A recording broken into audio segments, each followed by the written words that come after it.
If you like this channel and what I do here, please help to support my work by checking out one of my books, available from Lulu Publishing and Amazon.com. Thank you.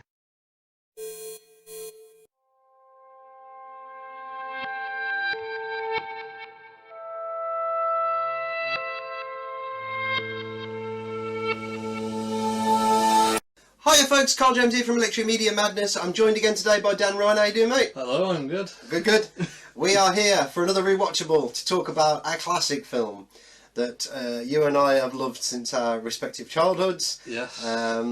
Back to the Future. Yes. Yes. Lead the way. Well, this we one... should have watched it today, haven't we? Yeah, this sort of came out of nowhere. Yeah. I woke up this morning, I opened my phone and there was a tweet or a Facebook post or something from Back to the Future about their 35th anniversary. I was like, I just texted you, I was like, do you want to watch it? Video? It's a bit like when we talked about Red Dwarf, isn't it? I don't need my arm twisting to watch Baz. Yeah. It was a film that was obsessively in rotation for me when I was growing up. And I probably... There was a period in my life where I certainly watched it at least every couple of days, which is really quite sad to admit that. Came out as sort of like a light-hearted, comedy elements to it, fantasy to some degree, certainly science fiction, but loosely science fiction. It doesn't hold together particularly well with its science, but it's essentially a time travel film, and it was a huge, a massive hit. When it came out, it made a star of Michael J. Fox. And Christopher Lloyd was already reasonably well known, but I think that's something that he's going to have to live with being on his tombstone when he finally shakes off his mortal coil. He's quite a reserved actor. He's one of these actors that doesn't, he's not sort of full on media celebrity, sort of like, that sort of persona that certainly a lot of actors do that nowadays. But I think he kept a bit of a distance between... Michael J. Fox has always embraced Marty McFly. He loved the films, he loved playing the character, he's always embraced that character in the films. Christopher Lloyd loved doing the films, loved the role, but he's always kept a sort of comfortable distance. But I've found in more recent years he's kind of embraced it. Yeah, definitely. Again, and sort of like, just go with the flow, if that's what I'm going to be remembered for. There's loads of other roles that he's going to get remembered for, but... realistically, that's the thing that's going to be on his tombstone, isn't it? Here lies Doc Brown. Great Scott! Every actor plays their role perfectly. And as you said when we were watching it, if any actor was replaced, there would be something not right. Because it's an interesting subject, isn't it? Back to the Future, in the respect that anything they will attempt to remake anything nowadays if they can. And there's I'm not exactly sure how it works, but I don't know if I'm pretty sure it's a combination of Robert Zemeckis and Bob Gale, who basically created came up with the idea for, I think it was Bob Gale with the basic idea, but they pretty much did it together, created it together. And they have some sort of, and I think it's a legal thing as well. I think it is, pretty sure that whilst they are still walking the face of the earth, it will not get remade. Yeah. I think the current musical in theatres, that's the closest they'll get while they're alive. They have done other things. They did that computer game a few years back. She's loosely could be considered a Back to the Future. It's kind of like a fourth one. Yeah. I don't know if you know everything that happens. I've watched I've never played it, but I've watched where they've edited all the clips together on YouTube and that. Yeah. It could pass a fourth, maybe fifth movie. It's got all the original voice actors, the actors doing the voices pretty much as well. I think. Michael J. Fox isn't. Isn't he? He is in it, but he isn't. He doesn't do. I think he voices Marty from another point briefly. Right. I don't think he's the. I might be wrong, but I don't think he is. There has been lots of other... There was an animated Back to the Future series. I don't know if you're aware of that. I am aware. Yeah. And then I forgot. Yeah. I never watched it. Yeah. And you just reminded me again. It's not that bad, actually. Isn't it? I've seen worse animated spin-offs. It plays fast and loose with the continuity of it, because it's like...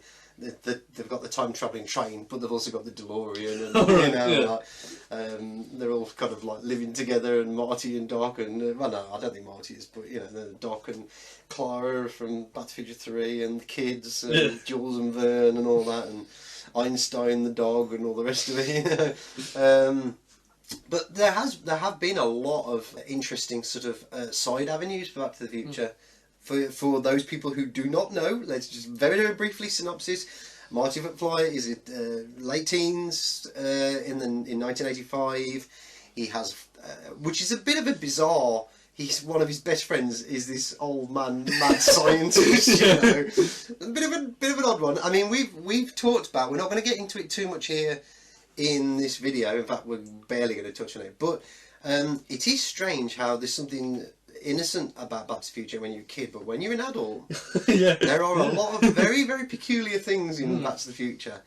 What Biff tries to do to Lorraine in the car. Lorraine chasing after her son, even though she doesn't know it's his son.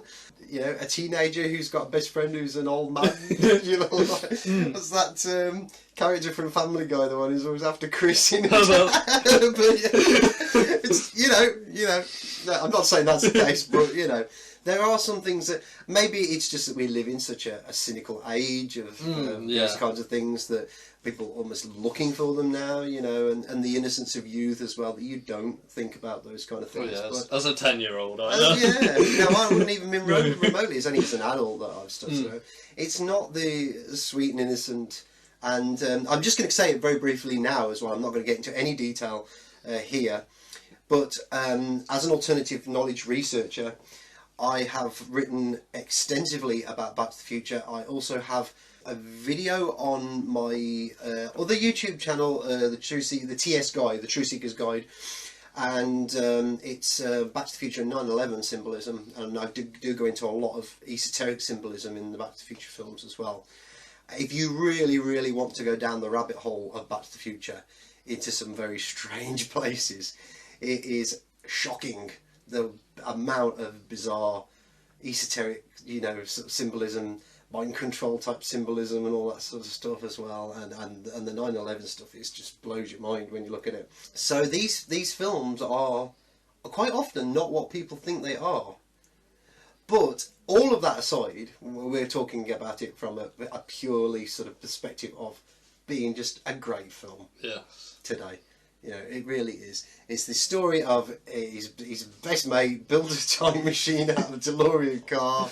He meets with him in the parking lot in the middle of the night and to do the test run of the DeLorean time machine, and it turns out that the power source for it is this plutonium, which Doc Brown has stolen from some Libyan terrorists and given them pinball machine parts in a case just to, you know, because they wanted him to build them a bomb or something like that. In the kerfuffle of the Libyans turning up and all the rest of it, they shoot Doc, and Marty makes his escape, jumps into the time machine. I don't think his intention is to travel through time in the car. He's just trying to get away, isn't he? No, I think he like accidentally knocks on the time circuit thing, doesn't he, with his arm, which the last date that Doc put in was November 5th, 1955, when he came up with the idea for the flux capacitor and the invention of the time machine effectively.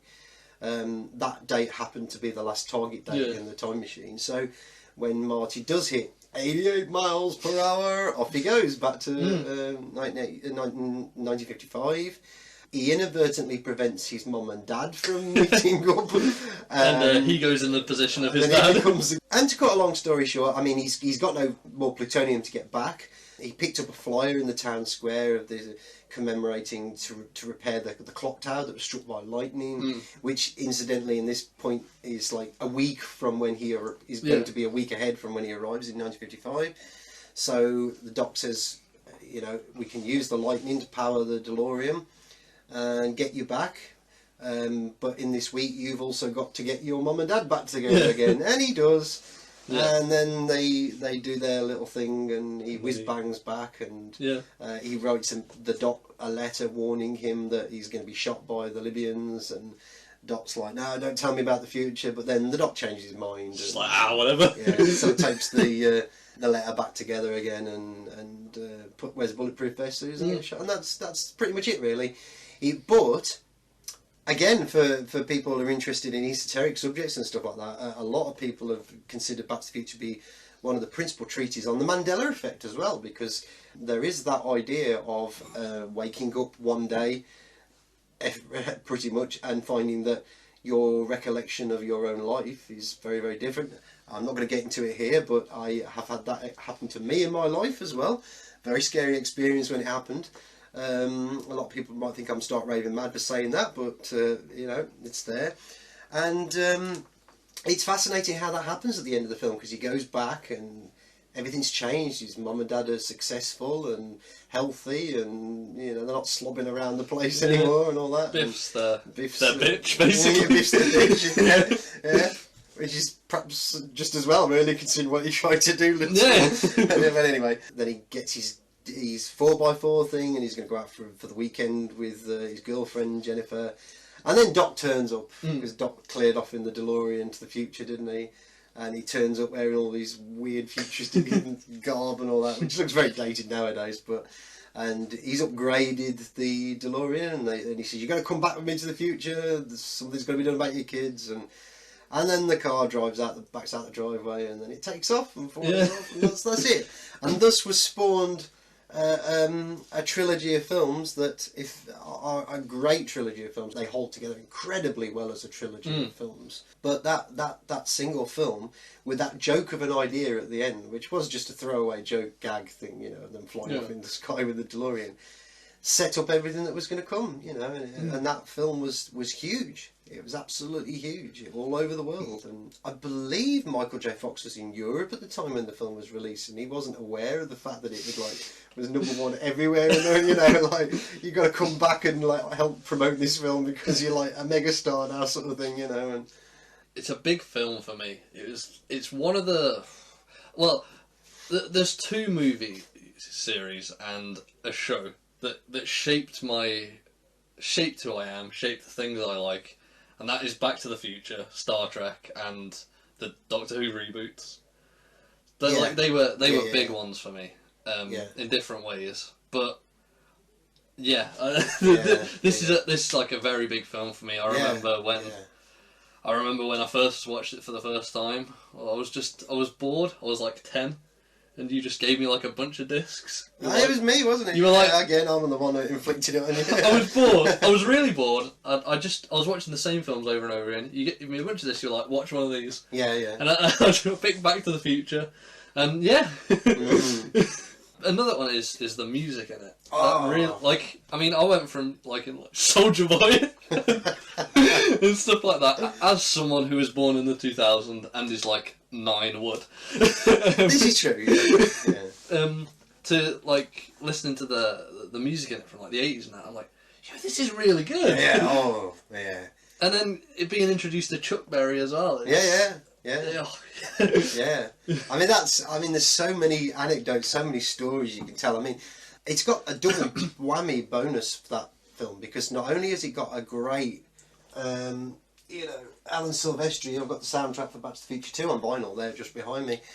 But you've got that score, the instrumental score, which is really good. Really good score. But you've also got the songs soundtrack as well.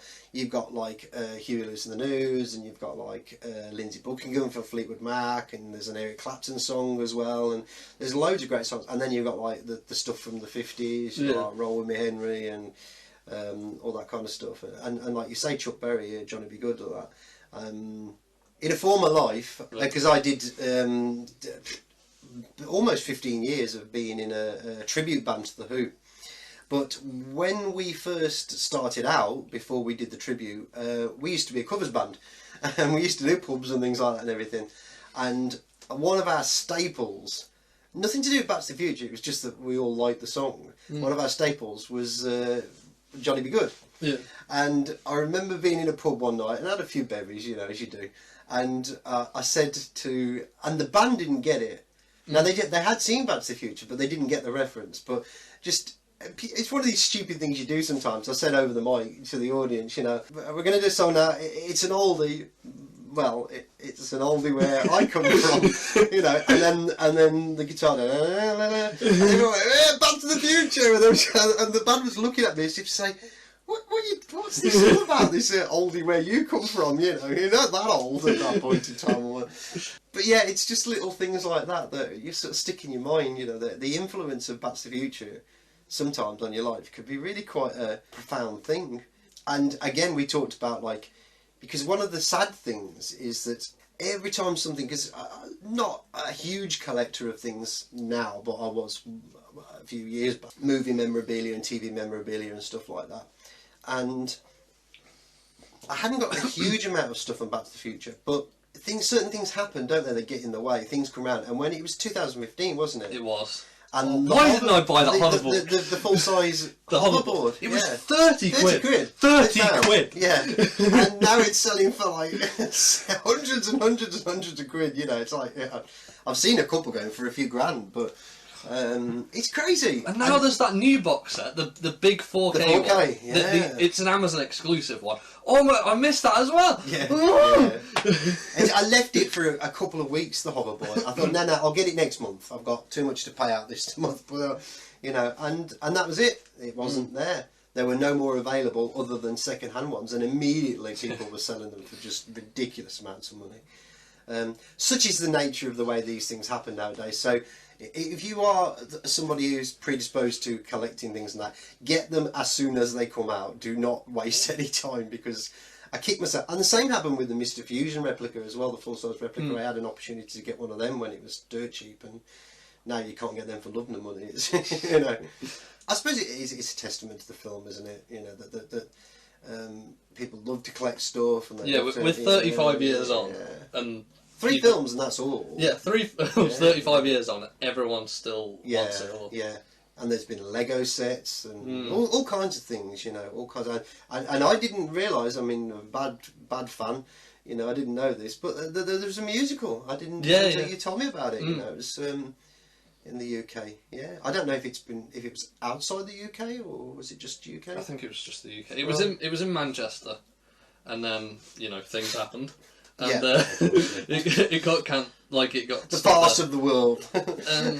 and I think tickets are for sale now for March next year for London. Right. Anyway, but yeah. The fact that they're able to put these musicals on and people are turning up to watch it means that there's a hell of a lot of people out there that love these films. Yeah. I mean, the fact that they can release like 1 million different box sets and they all sell out. People buy them. I've done it. I have multiples. I think I have several versions of it, and they're basically only in as much as there's different extras on the different discs. And we're talking about how much it means to you, you know, how it affects you and all that kind of thing. It's like, because for me, it's added layers. I mean, not only the films, but also I've gleaned a lot from my research, from the extras and the commentaries and things like that. The Cold Fusion aspects of Bob Gale and Robert Zemeckis looking into Pons and Fleischmann and all that and that kind of thing. And again, check out my Back to the Future video for that on the True-Seeker's Guide, because it's fascinating. And it kind of begs the question where they got their insight from and how much they knew. So there's these big aspects to these films as well. So I can see it I can appreciate it on multiple levels. That it's the film that keeps on giving. Not only does it give in terms of pleasure and in terms of being a great film and that, but for a researcher, it's a treasure trove of stuff, you know. So it's rare that I can watch a film or something and get both out of it. You know, there's all this. So you know, it kind of makes you wonder what really was, what was behind it all. And in as much as just a simple story, I believe it was Bob Gale who was looking through his the high school yearbooks of his dad and basically asked that question: would I have been friends with my dad if I was at school with him? You know, that kind of thing. There was the genesis of the idea for the film. You know, and who would have known that it was going to spawn this trilogy. And one of the biggest things I took from it was it kind of implanted the idea at a young age that at some point I would like to learn the guitar. Just all that big stuff at the end. Because my favourite scene in the film is when he's playing Johnny B. Good. Yeah. Like, which you and I yacked away all the way through that, didn't we? Which got into all sorts of... Yeah. But like that, right from seeing that scene when I was young, I was like, wow, I want to be able to do that. I'm not good enough. I can't play it. I'm not good enough. You don't know until you try, do you? Yeah. But I now can play the guitar because that first implanted the idea in my head. Yeah. I suspect that somewhere there probably would have been a little bit of an influence on me being in a band and stuff like that in that respect as well. There are a lot of other things. I mean, we come from quite a musical family, don't we? A lot of people in the family are very musically inclined and that, and certainly my dad was, his love of science fiction, that, but also his love of music, and it was, there's all kinds of eclectic things being played all the time, and a huge appreciation for all kinds of music growing up. But he did have a soft spot for 50s stuff, and he had a soft spot for Chuck Berry as well, and that kind of thing. When I look at certain films, I can put my finger exactly on what it is that I like about what it is that is the principal thing about that film. But there's just so much with this film. I can't just nail it down to one thing. It's a combination of everything coming together. Doesn't it? Yeah. If you had each thing on its own, maybe it wouldn't be that good. No. But all together it's so good. It really is lightning in a bottle in terms of how, almost by accident really in a way. I mean, it was a tough film for them to get made, trying to sell that concept of a mom falling in love, and it's not just about that. Yeah. But I think it came at a perfect time. It was a golden era of Hollywood, of filmmaking, the 80s. And also we talk about the music. It was a golden era for music as well, in so many ways. And it just captured the cultural zeitgeist of everything. And it's a testament to there's a lot of shit about the 80s, obviously, but there's a lot of great stuff about the 80s as well. And just purely by coincidence, I'd happened to have, and it wasn't planned, I just happened to have my Stranger Things t-shirt on. And that is another example of something that's leached off that. The whole 80s cultural zeitgeist and that. I think the 80s is that one era in history, culturally, that it never really gets tired. No, everyone looks up to it, really, as like there is a lot of shit in the 80s, obviously, but in terms of music, films, and to some degree some TV programmes as well, it was a gold mine. There's never been a better era, I think. That's only my personal opinion, but I don't think there ever really has been a better era. It'll be a struggle to get one close to that. Yeah. And I'm glad that in terms of the cashing in of Back to the Future, it's only really been just in terms of merchandise and spin-off things and that. They haven't mined it to the bottom and just plumbed it and sort of, do you know what I mean? Like they do with everything else, like drained it dry. Yeah, well, you got stuff like Star Wars, and there's like 5 million movies, 50 spin-offs, 3,000 books, and that's probably not even an exaggerated number, is it? Yeah. I mean, it will be that eventually one day. And it just seemed quite sad that there may well come a time when Bob Gale and Robert Zemeckis' clause for the remake or whatever, I don't see how it could ever work. It can't, because it will lose the really important things. One of them is the time that it's set. It's unique to its time, isn't it? Like the 50s bit, like that. If it was done now, it'd be different. The 80s and the 50s. 80s bit was the current time, so that's for even in. And there was a lot of nostalgia for the 50s and the 80s. I do remember that. I do remember back in the 80s there was sort of a bit of a. There was a lot of sort of covers of songs from the 50s and things like that as well. But you're right, yeah. And if they did, like, even in the second film, what they build up in the future, they wouldn't be able to create something like that. No. On a sort of the level of the imagination, that kind of thing. One of the things that I really appreciated is the world building. I like that a lot in science fiction, is creating, even though it's unreal, it's hyper real, but still plausibly believable world that's created.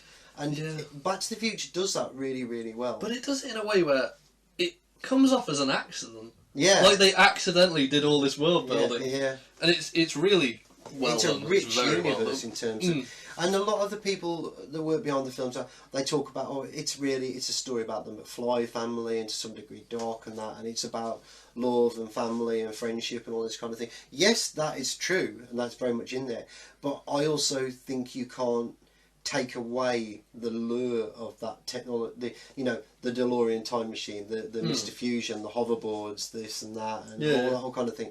Because people love that about those films, and I love that about those films. And also, just to divert slightly for a second into Back to the Future 2, I think that is quite possibly one of the best time travel films ever put on film. I mean, I actually like Back to the Future 2 more than Back to the Future 1. It suffers from a similar thing to the original Star Wars trilogy in that the first one is unique, very special, groundbreaking, fantastic film of its own thing. Yeah. Right? But then you get, so I'm talking about like A New Hope. Yeah. Or Star Wars for the purists, and Back to the Future. Then you get the sequel come along, and I think Back to the Future 2 is comparable to The Empire Strikes Back. It goes in into a very, very different area, and for that becomes a better film. But just, it's a difficult one. So we talked about like trying to choose between this and that, but you just can't do it. But I do believe that 2 holds itself a little bit above the others, but that's not to the detriment of 1 and 3 because they're all great films in their own. But they're very different films as well. Yeah, they are. 1 is a nostalgia 50s teen angst from the 80s kind of thing, even teen angst, like teen sort of 80s films. That there was a lot of them, like the John Hughes type things and all that fit into that perfect category. Then you've got 2, which is much more time travel, science fiction-y type thing, and then you've got 3, which is basically a western. Yeah. So you can't get more different in that respect, but they do fit really, really well together. So, but they have like little things that cross over. You've got like, it laces itself through all of it, doesn't it? Yeah. And there's like a little pattern that they kind of set. You got like the skateboarding stuff, and then you got that sort of thing. Yeah, and that's kind of a gimmick when you have things that get repeated again in almost scene for scene, but it works. It's not Star Wars does that as well. I mean, there's some lines in Star Wars that are repeated in every Star Wars. Like I got a bad feeling about this and all that. That kind of thing. And then you got quick cover the time machine, and that is in 1 and 3, and and there's Marty being knocked out and then waking up and seeing his what he thinks is his mom or is his mom. I mean, that's in 1, 2 and 3. So there are these things that are repeated, motifs. But it's like the time they're in, or the situation surrounding it is so different that it's like it's fine. Yeah. I have so much just general praise. Yeah. That I can't think of like a specific thing to praise. My praise is the movie as a whole. Yeah. And everything about it. But seeing as we're doing that, you're saying that, we may as well rate it then. 10. Yeah, I think 10. It's pretty. It's one obvious. of my favourite films. So. Yeah, it's a 10. Yeah. From down to everything. I mean, even the poster. I love the poster. Yeah. It's one of my favourite movie it's posters. fantastic artwork, isn't it? Yeah.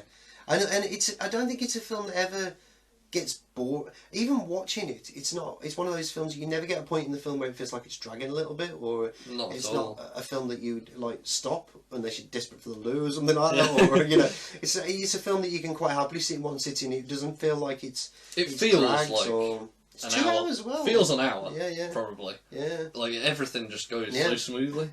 I mean, we said about that there's a full half an hour, a full quarter of the film before you even get to the time machine and the car park, the Twin Pines Mall. It's pretty much just setting up Marty. He's interested in music, playing his guitar, his girlfriend, his family, Biff, that kind of thing. It's just setting up that really. Yeah. You get a little introduction of Doc over the phone. He's in his and his little breakfast making thing. But that's really it. It's a few hours of your life that you certainly won't regret. Sitting and watching it, put your feet up. And have a blast. Yeah, absolutely. Blast from the past. As in Back to the Future 2. Have a blast from the past. We watched the first one, and that's why I do the rest. A few days down the line, and we've decided to do the rest. Yeah, one of my very favourite time travel films. Effectively going back into the first film. The plot picks up from the end of the first film, where the DeLorean takes off into the sky. The difference being this time is that middle-aged Biff Tannen, and he's outside and he sees the DeLorean take off, fly into the sky and disappear, and he's like, flying DeLorean, what the hell's going on here, sort of thing. He pinches the DeLorean, which is interesting because we talked about, although he's aware of what they've done and the fact that the car is a time machine, he hasn't got... Yeah, he doesn't know how to actually use it. it. He had to turn the time circuits on, had to program the dates, that he has to go 88 miles per hour. Yeah. It's not, you know, but we forgive him. I guess he, you know, like the first film, I guess he accidentally knocked it. Yeah, knocked it with his elbow. And he just felt like speeding. Yeah. And he was like, oh shit, this worked. And it also happened to have been the last date that Doc visited. Yeah. Because he went back to have programmed it to go to Well, maybe November 12th, he just saw it there. And he was like, oh, in the history. In its browser history. in the Google search history. The browser history of the time sequence. Yeah, he's like, that'll do. Yeah, that one will do. Yeah. So he goes back and gives the book to himself at 18 or something like that. I think it's 21 when you can gamble or something like that. So it's a couple of years before young Biff makes his first bets and that. But and then he returns to 2015 with the DeLorean. Doc and Marty are unaware of what's happened. They jump in the time machine. They rescue Jennifer. Head back to the present to 1985, and everything's just gone horribly wrong. It's just changed. Biff is now like one of the richest men in America, and he's married Marty's mom, and Marty's dad's dead. Was shot by Biff. Yeah. In 1973, but we don't find that out until a bit further along the line. They figure out what's happened, but they need to find out specifically when Biff first got the book so they can go back and put everything right again. And Marty goes up to the hotel room and talks to Biff, and he says it was November 12th, 1955. An old man turned up, which was the old version of himself, clearly. So they know now where they've got to go. And they head back, and that's where the film goes into like Bizarro land, but very, very clever. Because effectively it goes into Back to the Future 1. Doesn't it? And he has to like dodge himself. And well, they both have to dodge each other. All the scenes from the first film, yeah, and certainly in the last day of his visit, the first visit to 1955. Cut a long story short, they pursue Biff around. Eventually, they get hold of the almanac and burn it, which puts the future right. But Doc is hovering around in the air above. The DeLorean gets struck by lightning, and Marty's just stuck there on his own. Yeah. And then this chap turns up with a letter, and it's a letter from Doc. And he finds out that Doc was sent back to 1885, which is the premise for the next film. There's no expositionary dialogue at this point in the film, because it's like, Doc's alive, he's in the Old West, but he's alive. And then all of a sudden he runs off. And he doesn't say, well, what's the next move now? I've got no time machine. I know he's in the Old West, but I've got no time machine. So I'll go and find the Doc that's here and see if he can help me. You know? But there's none of that. You jump to the scene, the closing stuff from the end of the first film, where the DeLorean's racing up the street. It travels back as it did in the original film, and then Marty comes around the corner. Doc sees him, passes out, and that's the end of the film. A real cliffhanger to leave it on. We'll talk a bit more about how the reason why that was like that with the end of that film, and why it had a trailer for the film Part 3, you know, just straight away at the end. Which is one of my favourite trailers. It's a very good trailer. It's a great trailer, that is, yeah. But that's really it, really. It's a bizarre film. During production, it went under the moniker of Paradox, the title of the film. They knew it was going to be called Back to the Future 2, but it was you know how they give these films like Star Wars, like Blue Harvest and all that, you know. It's like a dummy title so that people didn't realise it was another Back to the Future film. But that name applies so well, because there's any number of paradoxes that could happen here. Yeah. We talked about the deleted scene with old Biff when he comes back to 2015, and he's going, oh, and you don't know what. People have said, oh, he's having a heart attack or something like that. But in the deleted scenes, you see that he's starting to disappear, like Marty did in the first film. You know, his hand disappearing and all that. And that's because if Biff goes back and changes his own timeline, then he will never have travelled back. Yeah. So it's a paradox. Yeah. And if he doesn't travel back to give him the book, then he won't need to send in the book and blah blah. So it's like it's a weird paradox that keeps going round in circles, doesn't it? Well, I guess it kind of explains it, because when he draws that little diagram, I guess it goes to the alternate timeline. So yeah. So instead of changing that timeline, it shifts it to a different one. Yeah. And I wonder if they didn't quite figure that out when they were making the film. Yeah. And because they clearly realised that they had to cut that scene of old Biff disappearing, otherwise it would not have made any sense, would it? People would be like, no. But it also undermines the first film. Because if you think about the end, the timeline that Marty goes back to, If it was of an alternate timeline, it wouldn't have mattered whether he screwed up his mum and dad meeting or not. He wouldn't have had to do any of the stuff that he did when he was there. He could have just gone back to 1985, but he would have gone back to his own timeline. But, do you see what I mean? Yeah. So it's kind of like, in one film it's paradoxes, in the next film it's now, it's paradoxes, but it's also alternate timelines. And if that's the case, it kind of makes all the time travel redundant. One of the things I've learned about the Back to the Future films is you don't really want to think about them too much. Yeah. You don't want to think about the mechanics of... I remember an episode of Stargate Atlantis where Dr. Rodney McKay they're talking about, and they're talking about time travel, and somebody mentions about Back to the Future, and he goes, "Don't even get me started on that film." It's like, because it doesn't stand up to close scrutiny. As a wide-eyed, full of wonder sort of kid, this idea of being able to travel to the future, and cars fly, and there's hoverboards, and massive television screens on the wall, which was unheard of then, but now it's commonplace. Most people have got them now. Strengths. Let's talk about strengths of the film. I mean, one of the things that really... Well, let's start with the things that we like about it. The things that I said about the hoverboards. I've said about the paradoxes, timey-wimey sort of stuff, as Doctor Who would say. It's great seeing how he's like we said about trying to avoid himself in the first film. I love the going back into the film, which is something that we're not aware of had happening in many films and TV shows. You talked about... I think when we watched the making of thing, didn't they say that was the first time?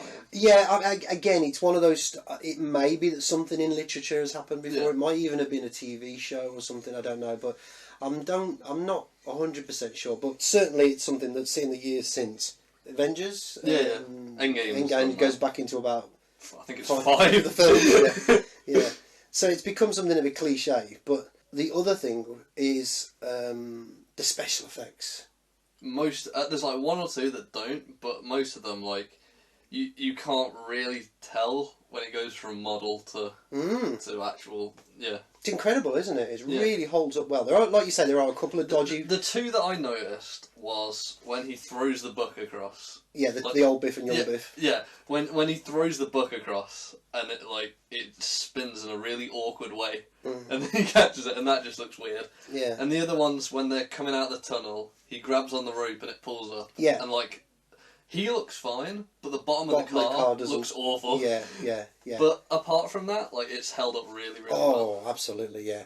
The one little one, when Marty first walks out into the town square in 2015, you see a car coming down to that road ramp thing beyond the clock tower house, and it kind of cuts between that and a real car coming down, and it looks quite different.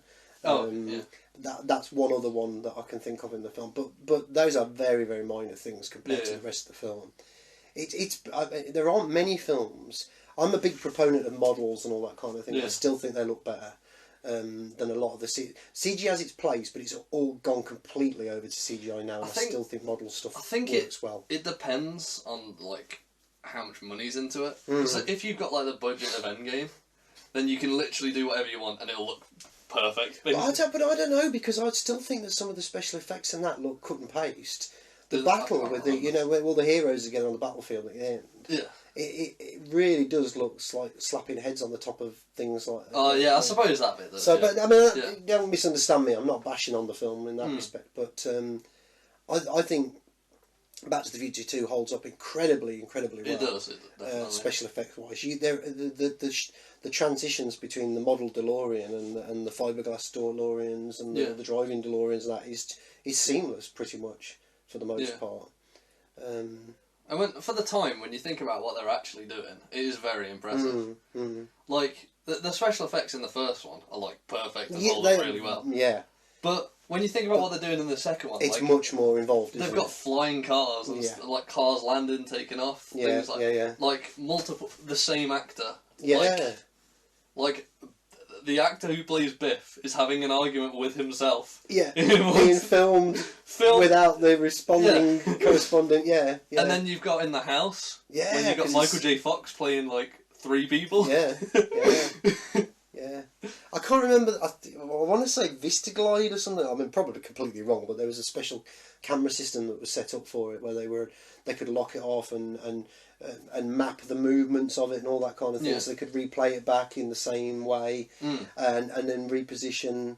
Like the actor had been brought back in with new makeup on and all that, and it's yeah.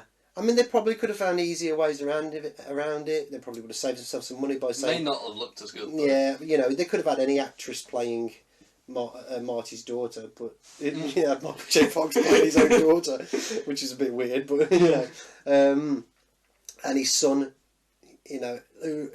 what are the odds of your son looking identical to you at that age? Well, I mean, that's the same with. But all is that of the them, charm really. of it? I suppose maybe it's the charm of it. Because I mean, Biff's.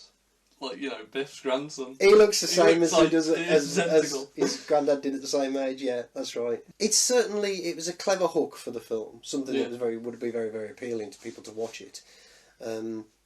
So it serves its purpose in that respect. But again, it really holds up. You can't see this. You can't see the cracks, as it were. It holds up really, really well. So we would look at other things that really appeal to us about it. The soundtrack again is very, very good. Yeah, which I have my original vinyl with an incredible poster as well. Yeah, the artwork is fantastic for They all are. I love that theme of part 1 with one character, part 2 with 2 characters, part 3 with 3 characters, and it's pretty much the same shot, isn't it? I think it is. Yeah. I think it's slightly different. Because you see, like in obviously on the. I'll just get back. So obviously on the tyres. Oh yeah, their wheels on the first one. The second one you've got the hover conversion wheels. The third one you've got the railway wheels. Yeah. And the clothes are fitting of that time as well. But yeah, fantastic artwork. It really is. I think that they are probably my favourite artwork for any movie. Yeah, they are fantastic posters. But I like the second one. I love the second one. The artwork for the second one is fantastic. That's another thing, is the future garb as well. The clothes. I mean, given it's only half an hour of the film, I love that look. And it looks really dated, but in some respects, but it works. They put so much into the future. Yeah. Like. Probably more than the rest of the film. Yeah. And it's the shortest part of the film. And it's strange because Robert Zemeckis said it was the part of the film that he was least interested in doing. It wasn't. But it's the one with the most effort in. Yeah. I mean, the huge amount of budget just in that first half an hour alone. Yeah. I mean, ignoring all the cost it would have done, to do all the multiples of actors and recreating the dance and the street and all the rest of it from the first film. That in itself should have cost a fortune, but. They did that. Yeah, it did it. It works really, really well. But I love the outfits and all that kind of thing. The styles of the cars, the Jaws 19, the holographic. I know it looks shit, but by today's standard. But and it's a joke. It's an in joke, but it works. Shark still looks fake. Yeah, it just is. But music wise, yeah. We're going back because we segued into that, didn't we? It hasn't got any of the hits that the first film had. The music, all the songs by Huey Lewis and Lindsey Buckingham and all that kind of thing. But Alan Silvestri's instrumental soundtrack to it is great, and it riffs on a lot of the things from the first one, but it adds lots of new things to it as well. Keeps the tension up, and I love the bit it's like the little nuances like. Da da da, damn, da da da, damn, John Landers and that, and he goes ooh la la, ding, ooh la la, ding. It's like the music's riffing off the dialogue as well, isn't it? It's just really, really clever how they do that. Yeah. Took some syncing up to do that. To write the music to match up exactly. Filmed as one massive film originally. And Spielberg was like, this is a bit of a problem here, because you've basically got 2 films here, because all the Western stuff was in the part 2 as well.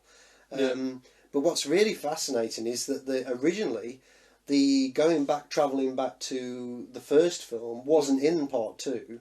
It was set in the 1960s. They travelled to the 1960s, and Lorraine was like a flower child, sort of protesting against the Vietnam War and all that kind of thing, But would Back to the Future 2 would it have worked as well if it had just been that? Because it would have been maybe just a bit of a rehash of the first one, but just set in a different time. I think it'd have been interesting to see a different time portrayed, but I'd have lost a lot of the tension there. Yeah. Because the tension isn't just him trying to get the book back, it's him trying to dodge himself. Yes. And dodge basically everyone who knows him. Yeah, yeah.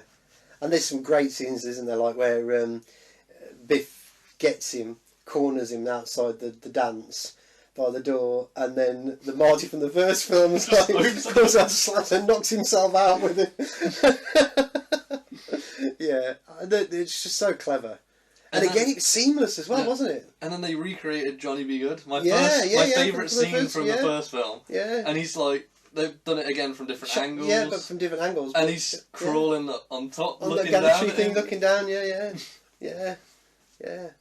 It really is I think it's one of those films that's probably misunderstood by a lot of people who follow movies and things like that. Probably overlooked as well in the history of cinema. Yeah. And probably underrated as well, I think. I don't think it gets the credit it deserves. Probably, because most people just talk about the first one. Yeah. The first one is the first one. 3 has novelty value because it's a Western. Yeah. But in terms of... I think it's probably got the most solid story in terms of... It's quite a dark story as well. Yeah. As the whole idea of a trilogy where you've got like a dark middle act. Well, yeah, he has to basically see like his version of hell. Yeah. The one person he hates the most has married his mother and killed his father. Yeah.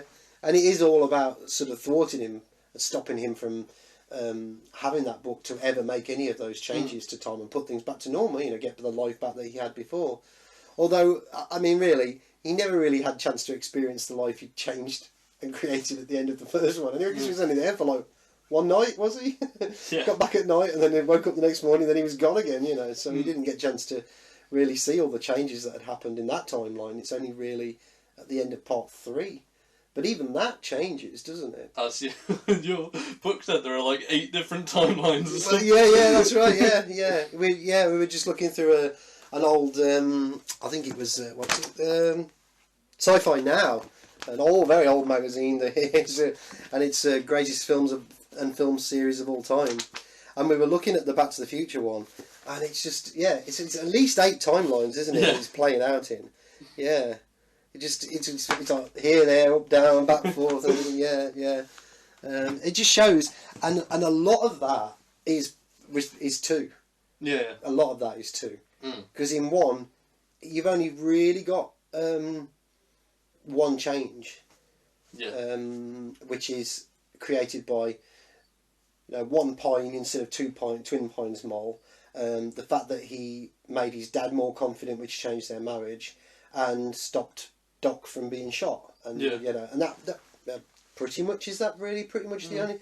So they kind of melded all into this new timeline at the end of the first one, but then at the start of you've got the one he changes it within the first 20 minutes by changing his son's life. Yeah. Then you've got the change from what Biff does.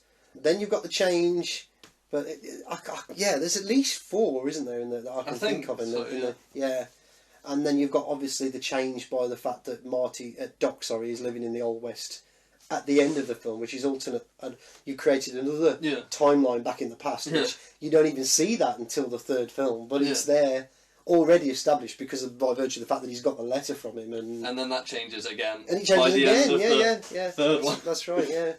Yeah. It's a great film. Solidly directed, solidly written. There was one bit of the acting that wasn't the best though. When George knocks Biff out.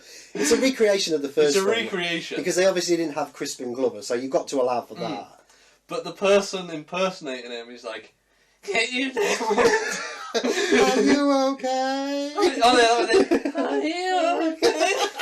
It's like some quantity old man, isn't it? Yeah.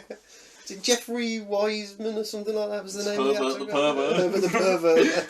Hey, kids. Are you okay? Yeah, I mean, they were... But that's it, really. Yeah.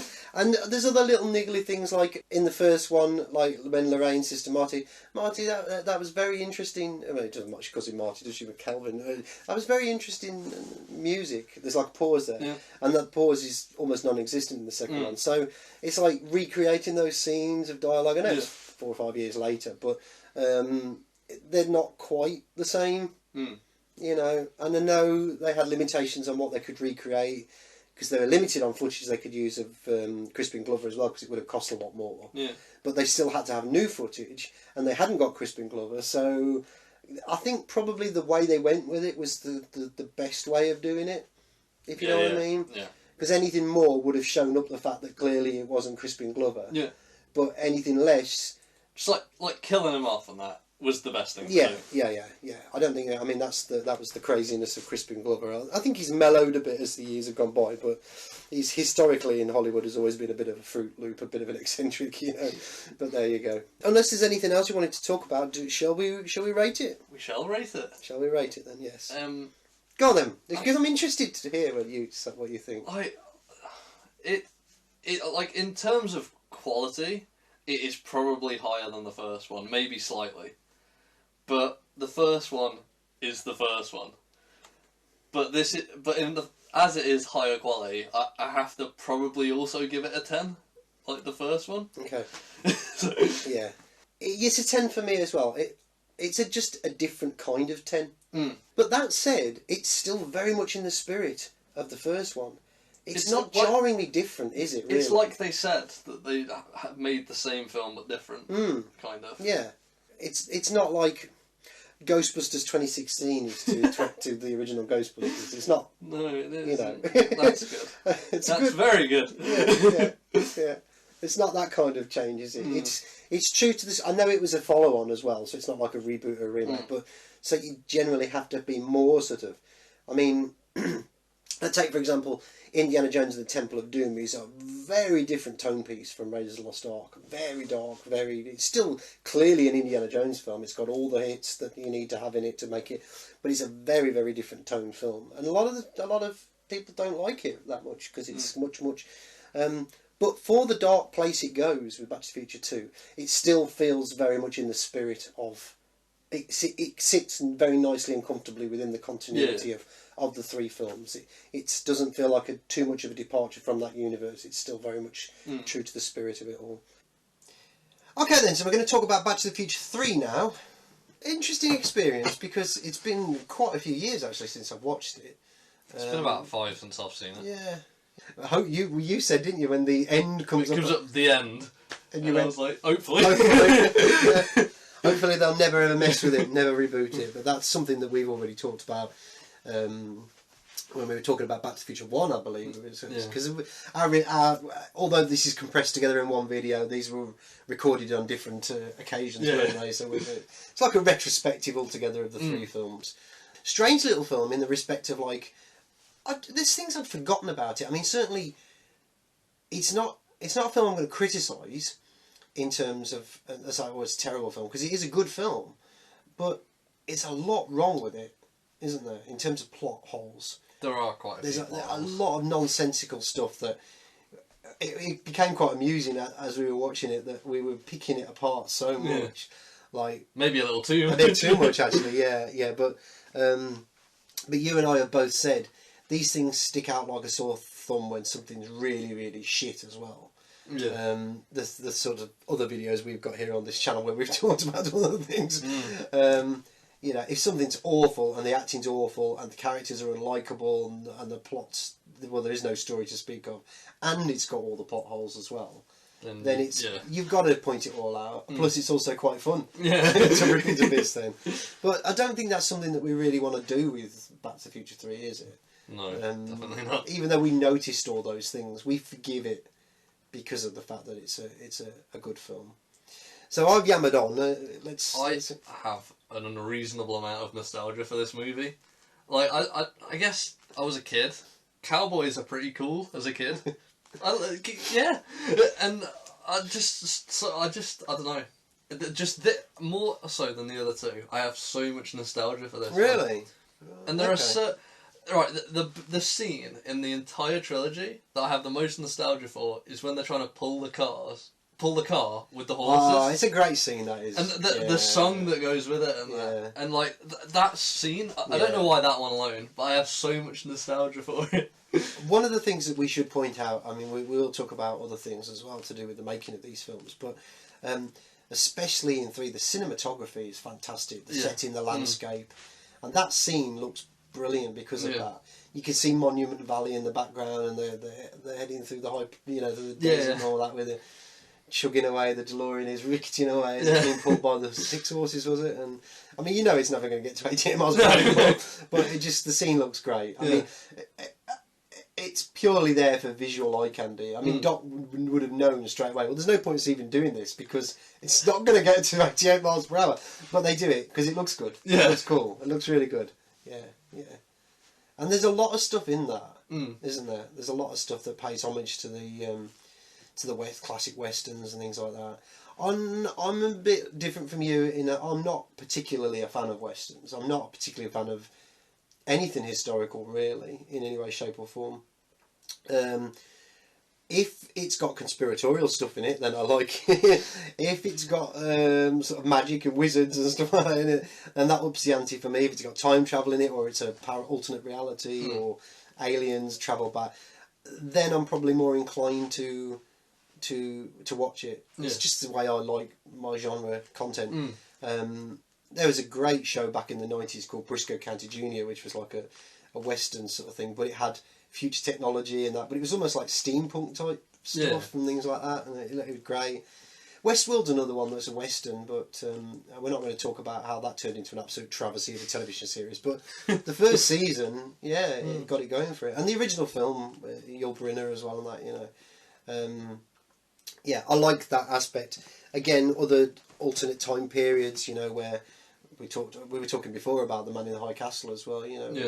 It's made that much more interesting by the fact that it's an alternate reality kind of thing. So and I do. But if you stick just an ordinary, straightforward western on in front of me, with the exception of things like, say, a comedy like The Three Amigos, which is hilarious because it's got the comedy value to it then, but straight out westerns, I'm not really a big fan of them.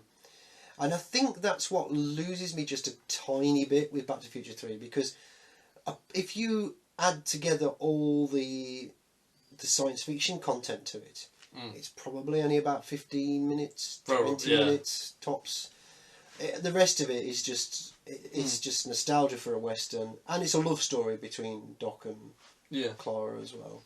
Well, there's a big thing as well about sort of the character roles have switched. Because like in the first movie, Marty's just like a bit of a hormone-fueled teenager, and you got a scientist who's like, "Come on, your life is on the line here." And now it's the other way around. But it's interesting because there's a line in Back to the Future 2 where he said, when they're in 2015, just as they're about to head back, and he said, "We're going to destroy the time machine, blah blah blah," and all this kind of thing.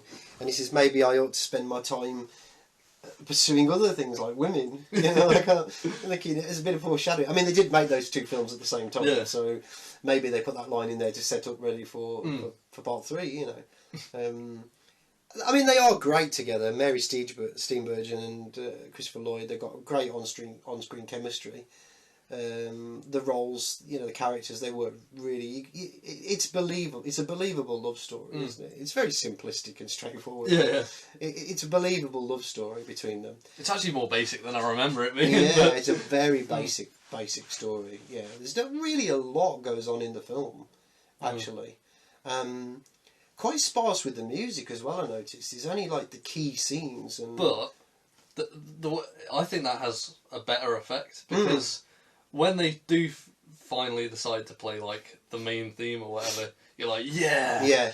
So I think holding off worked in this, and the low keyness of the music and all that as well helps with the whole feeling of being out in the unknown, the frontier sort of thing back in those days, the quietness of the wilderness and those little tiny frontier towns sort of thing, there wouldn't have been a lot of noise and that, so what you hear in the audio soundtrack quite often is just a bit of harmonica and stuff like that.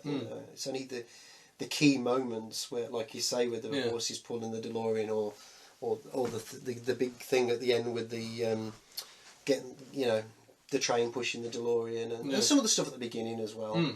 There's not really a great deal for me to say about Back to the Future 3. I mean, I'll let you go for broke. Most of my love for this is completely nostalgia.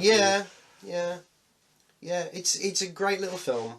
It's maybe I've just got a bit sort of jaded over the years. I like something a bit more complicated or a bit darker, maybe, or something like that. But that's not always true of me with some films, because there's some films that I really like that I really love, but it's got more of a feeling of whimsical sort of fantasy elements to it rather than actual science fiction film, which is I like the science fiction as such as it is. I mean, it is always borderline fantasy, but I think when you get treated with a real convoluted time travel story in Back to the Future 2, and then you come to something so straightforward and laid back as Back to the Future 3. But maybe that was the way to go, less is more sometimes. Yeah. Pulling back a bit, because if you do another convoluted time travel, maybe you can, outstay your welcome in terms of audiences and that you do a bit too much, different direction. I think whenever, like, as I said, just like that, whenever they hold back through a lot of the movie, and there's a lot of downtime, but I think that really helps it, because when the bigger things happen. So there was a couple of other things we wanted to say. Really, I mean, the fact that ZZ Top is always a good draw, doing the old yokel band at the barn dance thing and that as well. And generally something that you wanted to say as well about, and it applies to all three of the films, is the makeup. The aging makeup. Like, there's a couple of points where it's really close up, and you can kind of see that there is prosthetics and that one. Yeah. But the rest of the time, they do the older versions do look like it is them. It looks very natural. Yeah, they hold up really well, don't they? Yeah. So, well, as we've said throughout all of them, most of the there's very little of these films that don't hold up. I mean, that is the one scene that always sticks out for me, is that when you see Doc and Clara going off on the hoverboard away from the train just as Marty's about to go back to the future. Everything looks weird. It's weird. Everything looks disproportionate. The trees around and that. The trees look smaller than them. Yeah, and it's clear that they're on a green screen, and that surprises me actually, because the special effects throughout all the films. There's other stuff that's green screen in the films. It just looks so much better. I don't know whether it was something to do with where they shot them against green screen, and then the plate that they've got of the outdoors. Maybe they just could not marry it up properly. I don't know. It could also be because even the lighting, the shadows on them it looks like they're indoors, but they're outdoor. Yeah. Yeah. It could maybe be that we perceive it as being a bit worse than it actually is, because maybe before and after that scene are really good special effects. Yeah. So maybe just not too great looks worse than it actually is. Yeah. Because it's. But I will say that I do remember noticing it the very first time I saw Back to the Future 3, and I thought, oh, that looks a bit. And that was when I first saw it. 1990, whatever it was. Yeah. Not all that long after it had come out. So, I think I saw it at the cinema. I'm pretty certain I saw Back to the Future 3 at the cinema. Yes, I did. I am envious. Yeah, I did see it at the cinema. Yeah, I did see it at the cinema. Maybe I'm wrong then. No, I see where you're coming from. Yeah. It is surrounded by some amazing, especially the model work of the last bit with the... everything with the train. The scale really train and the DeLorean on the tracks. I mean, that was all... They'd got the full-size version and they'd got the model version to do all that last sequence when it travels through time and the train goes off the ravine and that. It's all model work. It's fantastic. Real credit to those people, but that's always been true of those people back in the 80s, late 70s, 80s, 90s. You could not fault those people for the effects work that they did. It's linking them all, but as a trilogy, they all work. I think we talked about this in the first one. Yeah, but even though this is really different from the first two, it just fits so perfectly in there as well. I think maybe I've been spoilt by 1 and 2. That's just something so different that, and like I say, I might be just a bit more jaded as the years have gone by. It's a nice, easy film to watch. It's a good film to watch. It's got a nice feel good. It's got a nice ending to it. It's complete. It's done. everybody's safe, happy, they've all got a future, you know. Please don't make a right. new one. Please don't remake it, reboot it or anything. Just leave it. Leave it be. Leave it be. You can make some separate. Yeah, it's a good idea. Actually, use your imaginations and your stories, if there's anybody left in the world who can actually do that, and make another science fiction story, trilogy or whatever, some time travel story. Yeah. You could even have a car that travels through time, but just don't fucking rip off Back to the Future and ruin it. They will. They will. They will. Yeah. Bring Kathleen Kennedy back. That woman is amazing. How the many people she's been used to this. Yeah. The influence she's been around so many incredible, talented people. How is she so talented? She's managed to get it so wrong in the years since. Maybe she never did. Maybe she was just making the coffee for them. Maybe she's actually a genius. She's so talented and so clever. But she's just like rickrolling everyone, and she's just like. Maybe she's cleverer than we think. Maybe she's part of this agenda to destroy the culture of the past, and that's she's on the payroll of somebody. Why she's. And in that case, she would be very clever. She gets off from pissing people off, so she's like, you know what? I'm actually a genius. Yeah. But we won't go down that route. We'll save that for another day, for another when we get back into Star Wars stuff and that as well. Yeah. But anything else you wanted to say? Sure. But obviously we're going to rate it. Yeah, I think that's about it. Yeah. Okay then. This is probably not going to be very popular saying this, but I'm going to give it an 8 out of 10. 8, with the other twos being 10. 10. Yeah. I am too biased. That's fair enough. I grew up with this, and I literally can't give it anything lower than a 10. That's fair enough. Like, that's fine. To me, this I hold this trilogy up there. 8 doesn't make it bad for me, but I know what you're saying. Yeah. And even with it being an 8, that's still a very very respectable score for something for me with my discerning judgment. And again, like you say, the whole trilogy, it doesn't affect just because it's just. I think it's just because of the way it sits with the other two. Yeah. That I feel that way about it. So, what's your ranking for them all then? 10 for 1, 10 for 2. No, I mean in order of favourite to least favourite. Okay, yeah. I think 2 is my favourite. 2, 1, then 3. 1 and then 3. I think mine's 1, 2, 3. Right. I think. Yeah. See, before we rewatched them, I think it was 1, 3, 2. But it had been a long time since I watched them. Yeah. But you did say to me that you really loved 3. It's literally just nostalgia. You it's couldn't so much. hold 1 up as being obviously the highest, but you thought that 3 was the second. The last time I watched them was I was 15. Right. And that's like 5 years years ago. Remember, yeah. It was on the 30th anniversary, and so my opinions on things have changed a lot since then. But after watching them again, 2 is definitely a better film. There's nothing wrong with nostalgia. It's fine. Yeah. It has its place in the world. A lot of people would like to destroy nostalgia nowadays, and and they are. Yeah, and anything in history only started like 5 years ago. But the fact of the matter is that it is what it is. Back to the Future has got its place in the cultural sort of lexicon and zeitgeist and all that, and that will never change. There may come a point where they say something about Back to the Future is culturally inappropriate.